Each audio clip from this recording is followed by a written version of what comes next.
Bonjour les amis et bienvenue à Mi Corazón de Mujer en France. J'espère en Dieu que vous allez bien. C'est une joie pour moi de vous parler de ce que le Seigneur a mis dans mon cœur. Il veut toujours se manifester de plus en plus dans nos vies pour nous faire connaître son amour. C'est à travers cet amour que nous gardons l'espérance que si nous sommes dans ses mains, forcément nous prospérons, nous sommes en toute sécurité, nous avons la paix et nous pouvons profiter de sa vie qui est abondante pour nous. Si tu veux connaître nos précédentes vidéos, je t'invite à t'abonner à notre chaîne de YouTube, à notre page de Facebook et à Instagram. Et aujourd'hui, je voudrais commencer en te posant une question. Penses-tu qu'il soit correct de dire « Je suis la justice de Dieu » ? Personnellement, il m'a été difficile au début de me voir comme la justice de Dieu. Mais la vérité, c'est que la Bible a dit que nous le sommes. Donc, dire que je suis la justice de Dieu est la bonne chose à dire. Cela doit faire partie de notre vocabulaire, le vocabulaire d'une personne née à nouveau. Et avant de vous parler de ce que la Bible a dit sur la justice de Dieu, j'aimerais bien que nous comprenions qu'il existe deux types de justice, la justice de l'homme et la justice de Dieu.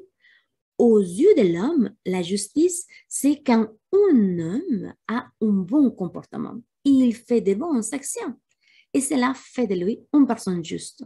Mais cela ne peut pas nous rendre acceptables devant Dieu. Nous avons besoin d'une justice qui soit égale à celle de Dieu. Et il vous l'offre aujourd'hui. Regardons ce que dit Romains, chapitre 3, verset 21 jusqu'au 23. Il dit ainsi. Mais maintenant, sans la loi, est manifestée la justice de Dieu, à laquelle rendent témoignage la loi et les prophètes. Justice de Dieu par la foi en Jésus-Christ pour tous ceux qui croient. Il n'y a point de distinction, car tous ont péché et sont privés de la gloire de Dieu. Remarquez que le verset commence à dire « Mais maintenant, en dehors de la loi, la justice de Dieu s'est manifestée. » Et nous avons grandi avec une certaine façon de penser. Nous pensons presque toujours que nous devons être fidèles à la personne que nous aimons. Ne me malinterprétez pas mal. Je ne suis pas en train de dire que l'infidélité c'est correct. Écoutez bien mon idée. Que nous devons vraiment vivre d'une manière virtuose. Je ne sais pas vous, mais moi je suis grandi en pensant, malgré que je venais d'une église chrétienne, d'une famille chrétienne, que nous devons vraiment vivre une vie virtuose, faire des bonnes choses, être droite en tout ce que nous faisons et nous disons, afin que nous puissions aller au ciel et être en présence de Dieu. Et nous savons que personne ne peut avoir une justice qui soit égale à celle de Dieu. Il n'y avait qu'un seul homme qui avait une telle justice en lui. Cet homme est Jésus-Christ. Et la vérité, c'est que aucun d'entre nous ne pouvait ni respecter, ni observer les 10 commandements, ni les 613 lois par ses propres efforts d'une manière parfaite, ni extérieurement, ni intérieurement. Mais nous avons besoin d'une justice qui est égale à celle de Dieu pour être acceptés devant lui. Le genre de justice que Dieu offre à vous et à moi est une justice qui s'obtient par la foi en Jésus-Christ. Pour tous ceux qui croient, on vient de le lire. Vous avez besoin d'une justice qui soit égale à celle de Dieu. Et il vous l'offre aujourd'hui. En réalité, Dieu nous offre sa propre justice sans loi. La justice selon la loi, c'est celle qui s'obtient par les offres, c'est-à-dire accomplir des choses pour être accepté devant Dieu. Et aujourd'hui, toutes les religions du monde pensent que vous devez faire et gagner quelque chose pour que Dieu vous accepte. Mais savez-vous ce que le mot évangile signifie? C'est la bonne nouvelle.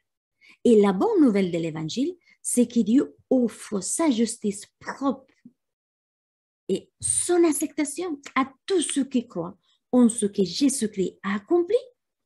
Sa mort sur la croix pour nos péchés nous a crédités avec une justice égale à la loi. On est accrédité par la justice que Christ nous a fait dans la croix. et c'est d'une manière égale à celle de la loi. C'est la justice de Dieu qui est en dehors de la loi, que ne nous oublie pas à faire et à gagner des choses. Elle s'obtient par la foi en Jésus-Christ. La justice de Dieu qui est par la foi en Jésus-Christ, c'est offert à tous ceux qui croient en lui. Le verset 22 et 23 des Romains nous dit « Car il n'y a point de distinction, car tous ont péché et sont privés de la gloire de Dieu. » Vous et moi, nous avons péché et nous avons été privés de sa perfection. Et pour être livrés de ces péchés qui nous viennent depuis des générations, depuis Adam, ce dont nous avons besoin est l'acceptation, une amitié intime, une relation correcte avec Dieu. Et Dieu nous l'offre, cela. Ne pas par des œuvres de la loi, mais par la foi en Jésus-Christ. La justice de Dieu nous vient par l'œuvre que Jésus a fait sur la croix et après la croix. Et après le verset que nous avons lu en Romains 3, un homme est déclaré juste par sa foi en Jésus-Christ. Essayons de voir le point de vue de Paul. Vous savez, c'est le premier apôtre appelé pour parler de Christ aux gentils, c'est-à-dire les non-juifs. C'est lui qui nous a donné une grande révélation sur qui nous sommes par rapport à ce qui nous est arrivé le jour que nous sommes nés à nouveau. Il dit dans une de ses lettres aux Corinthiens, 2 Corinthiens 5, 17, « Maintenant, si quelqu'un est en Christ », une autre version dit « Si quelqu'un est enveloppé dans le Christ, il est devenu une personne complètement nouvelle. Tout ce qui est lié à l'ancien ordre est disparu. » Vous savez, avec cette phrase, Paul est en train de nous dire quelque chose de très profond. Il nous fait comprendre que cela inclut notre ancienne identité, notre vie de péché, le pouvoir que Satan avait, les œuvres religieuses pour essayer de plaire à Dieu, notre ancienne relation avec le monde et notre ancienne mentalité. Nous ne sommes pas réformés ou simplement renouvelés. Nous sommes rendus entièrement nouveaux pour notre union avec le Christ et la présence du Saint-Esprit en nous. Il dit complètement, tout est frais et nouveau. Wow! Une autre version dit, voici un ordre nouveau est venu. Dans le verset 18 de la même lettre aux Corinthiens, Paul dit que cela vient de Dieu, que toutes ces choses, toute cette nouvelle chose vient de Dieu. Il nous a réconciliés avec lui-même. Enfin, toutes les nouvelles choses nous viennent de Dieu et Dieu nous réconcilie avec lui-même. C'est merveilleux. Dieu nous rétablit dans l'amitié avec lui. On peut dire de l'autre manière, c'est par le one, que c'est Jésus-Christ, que Dieu nous a réconciliés, qui a réconcilié le monde avec lui-même, sans même garder trace de ses transgressions. Il nous a confié le ministère d'ouvrir la porte de la réconciliation avec Dieu. Nous sommes des ambassadeurs. Le mot ambassadeur signifie que nous sommes des agents diplomatiques de plus haut rang, envoyés pour représenter le royaume de Jésus et autorité à partir de son nom. Nous sommes la voix du ciel vers la terre, investis d'un pouvoir royal par le nom de Jésus et l'autorité de son sang, des rois qui portent le message de Christ au monde, comme si Dieu suppliait tendrement par notre bouche. Dieu est en train de plaider directement aux hommes à travers nous, ses enfants, par notre bouche. C'est pourquoi aujourd'hui, je vous le supplie tendrement, au nom de Christ, Tournez-vous vers Dieu. Réconciliez-vous avec Dieu. Mais le plus extraordinaire pour moi de cette révélation de ce que nous parle Paul dans la 12e carte aux Corinthiens, dans le chapitre 5, pour moi, c'est quelque chose qu'il a exposé à la femme. Et c'est quelque chose, une réalité spirituelle énorme. Pour moi, c'est une bombe que Paul nous lance. Le verset 21 de 2 Corinthiens 5 dit, « Car Dieu a fait le seul qu'il n'avait pas connu de péché, devient péché pour nous, afin que celui qui croit en lui puisse être la justice de Dieu. » Wow! Par l'union avec lui. Quand j'ai lu, avec une compréhension, une pensée éclaircie, cette phrase, vous savez, dans mon cœur, a fait boum, boum. Pourquoi je vous dis cela? Parce que Dieu a tout fait dans son amour. Il imaginait une poésie parfaite et il a dit que le Christ, qui est le chef de l'œuvre poétique de Dieu, celui qui est devenu le sacrifice glorieux pour le péché, Dieu a vu l'œuvre de la rédemption culminante dans la poésie magistrale dans son Fils. Là, il était suspendu sur une croix. Bien que cela puisse avoir vraiment une image dérangeante pour beaucoup des hommes, pour beaucoup de nous comme humains, pour Dieu, cela, ça a été une poésie magistrale. Il a fait tout pour nous donner la justice qui est égale à celle de Dieu. Dieu est amour. Tu sais, si tu t'aimais juste un instant à méditer, méditer veut dire à parler, à te parler, à te dire. Méditer. Dieu m'a tellement aimé qu'il a envoyé Jésus être le sacrifice pour mon péché, afin que je devienne la justice de Dieu. Je t'invite à que tu puisses vraiment t'approprier de cette phrase et de ces versets et le méditer juste un instant. Te dire, Dieu m'a tellement aimé qu'il a envoyé Jésus être le sacrifice pour mon péché afin que je devienne la justice de Dieu.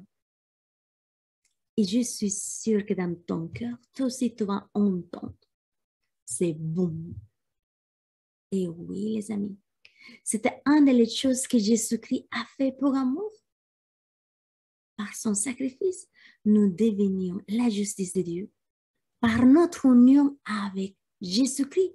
Ce verset est peut-être le plus grand verset du Nouveau Testament, car il décrit notre salut pour celui qui était sans péché et sa mort substitutive sur la croix.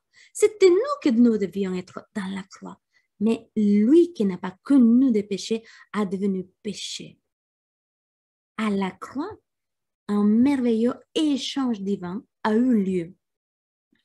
Tous nos péchés, passés, présents et futurs, ont été laissés.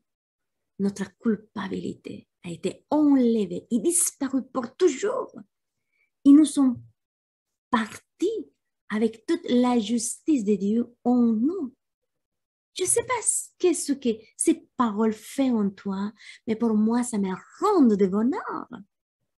Chaque croyant possède aujourd'hui la justice parfaite et complète de Christ. Nous sommes vus par le Père comme en étant aussi justes que son Fils. La Bible dit que pour le paiement de Christ sur la croix, il a versé son sang pour nos péchés. Et la justice qui est une relation correcte avec Dieu est créditée au compte de qui croit en Jésus.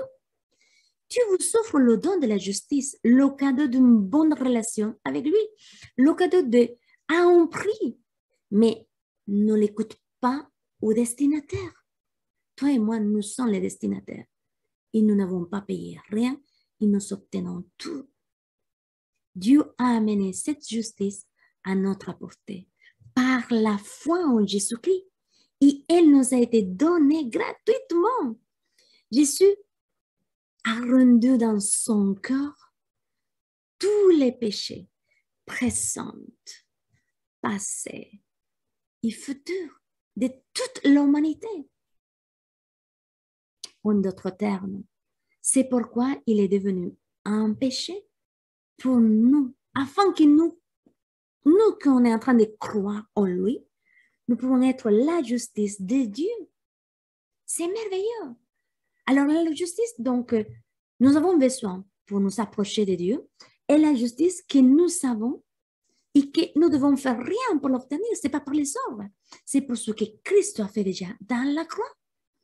Et nous avons compris que la justice par la loi est basée sur un comportement humain, ce qui nous appartient à faire quelque chose de juste, quelque chose de facile à faire, mais qui ne peut pas nous donner une relation, une amitié libre avec Christ, avec Dieu. Et vous savez, nous pouvons renoncer à cette grâce, à cette justice que Dieu nous offre, quand à travers de nous offre, nous essayons d'être sauvés au lieu de faire confiance au Christ et à son sacrifice, à ce qu'il a accompli à travers son mort. C'est lui qui est venu, qui pour cette but, nous donner un cœur à devenir vraiment, à vivre dans cette perfection de l'unité avec Dieu Père, Dieu Fils et Dieu Saint-Esprit. Il est venu pour nous donner cette relation qui est appropriée pour être près de Dieu Père. Et si tu ne connais pas un cœur de Jésus-Christ, je t'invite à ouvrir ton cœur et à répéter la prière qui va apparaître au final de la vidéo. Et mes frères, mes sœurs, n'oubliez pas, vous êtes déjà venus. Au revoir.